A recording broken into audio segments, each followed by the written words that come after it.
Hanggang ngayon nga ay 5 piso pa rin yung presyo nitong jampong. Kaya naman kaway-kaway sa mga kumakain nito pantanggal gutom nung elementary or high school. Pati nga rin tong marshmallow na pinapaapuyan, 5 piso pa rin yung presyo. Ang sarap nga mag food trip dito sa napuntahan namin kasi mga presyo ng pagkain ang mumura pa rin. Talagang pasok pa rin talaga sa presyo ng mga estudyante. Gaya nitong tig-pipisong wrapper na may kondensada sa ibabaw. Dito nga pala kami nag food trip ni Maynard sa may Antipolo City sa tapat ng bagong Nayon 2 National High School. At mapapansin nyo na agad itong pwesto ni Ate Che kasi marami talagang bumibili sa kanyang mga estudyante. Yung una nga naming tinry dito, yung 5 pisong jampong. Meron kayong 6 na flavor na pwedeng pagpilian. May chicken, bulalo, bok choy, hot spicy, seafood, at beef. Sa mga hindi pa nakakapag-try nito, kapag bumili kayo ng isang cup, merong nakalagay dito na 1/4 na noodles. Pagkatapos, lalagyan ito ng 2 takal na powder na pinili yung flavor. Hot spicy at bok choy nga pala yung flavor na pinili namin. At pagkatapos, lalagyan na yan ng mainit na tubig. Next ay lalagyan naman ito ng 1 takal na tinatawag nilang chicharon. Isa ito sa nagpapasarap talaga sa jampong. Sa mga mahilig naman sa maanghang, tingnan nyo naman at meron pang kasamang 1 kutsara yan na spicy. At last, may ibibigay pa sa inyong kalamansi na masarap talagang ipiga dito sa jampong. Talagang bumagay nga yung kalamansi dito sa bok choy flavor na pinili ko. Isang order pa lang nito na 5 piso, talagang panlaman tiyan na. Yung mga noodles na ginamit dito sa jampong, mabilis mag-absorb ng tubig, kaya tingnan nyo halos mapupuno na yung cup. Mukha lang konti kanina kasi halos 1/4 cup lang yung merong noodles. Pero pag natubigan na, tumataba na to. Pagkatapos magjampong, panghimagas naman yung next. Dito nyo nga rin mabibili yan sa tindahan ni Ate Che. 5 piso lang din tong marshmallow na pinaapoyan. Napakasarap nga kumain nito after mong kumain ng jampong. Kada bibili kayo nito, tsaka pa lang ito papaapoyan. Kaya makakain mo ito na napakalambot pa na halos matunaw na yung marshmallow sa bibig mo. Yung isa pa naming binili dito, itong tig-pipisong wrapper. Akalain mo yun no, meron pa rin palang panlaman tiyan sa halagang piso. Pag bibili ka nga nito, kukuha ka sa lalagyan at papalagyan mo ng kondensada kay Ate Che. Mabenta rin talaga to dito sa mga estudyante kasi piso nga lang yung presyo. Kung gutom ka na at malayo pa ilalakarin mo pa uwi, bili ka lang ng isa nito kasi nakakatanggal din ng gutom yung tamis. At last, yung pinakahuli naming binili dito, yung panulak na chocolate drink. Malamig nga ito at nakakatanggal talaga ng uhaw. At marami ka na rin talagang maiinom sa halagang 5 piso.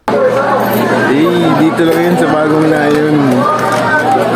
Napaka-solid nga ng food trip namin dito sa may Antipolo sa halagang 27 pesos lang. Tig 5 piso kami sa jampong. Tig 5 din sa marshmallow. 2 piso dito sa wrapper na may kondensada. At 5 piso dito sa drinks. 27 pesos lang, solved na kami. Kung sa nakaraang kong vlog, nag-food trip kami sa tapat ng dati kong school sa may Montalban. Ngayon naman, sinama naman ako ni Maynard dito sa tapat ng dati niyang school, dito sa may Antipolo. At para updated pa kayo sa mga mapupuntahan namin ni Maynard, huwag niyong kalimutang i-follow ang aking mga social media accounts.